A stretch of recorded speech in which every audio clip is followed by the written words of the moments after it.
آپ جب کسی کو دعا دیتے تھے تو کہتے تھے اللہم فقہہ فی الدین، اللہ اس کو دین کا فقیہ بنا لے۔ معاذ بن جبل نے کہا قرآن کا فیصلہ کروں گا، آپ نے کہا وہاں نہ ہو پھر؟ اس نے کہا سنت کو دیکھ کے فیصلہ کروں گا، کہ سنت میں بھی نہ ملے پھر کیا کرو گے؟ اس نے کہا فقہ استعمال کروں گا۔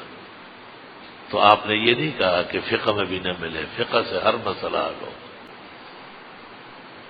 آپ نے کہا الحمدللہ الذی وفق رسولہ لما یحب ویرضی، اللہ کا شکر ہے کہ میرے صحابی کو اپنی پسند کے علوم کی توجہ اور توفیق نصیب فرمائے۔ عجیب بات ہے کہ قرآن پر آپ نے الحمدللہ نہیں پڑھا، سنت پر نہیں پڑھا، لیکن جب فقہ پر پڑھا معلوم ہوتا ہے کہ فقہ عین قرآن عین سنت۔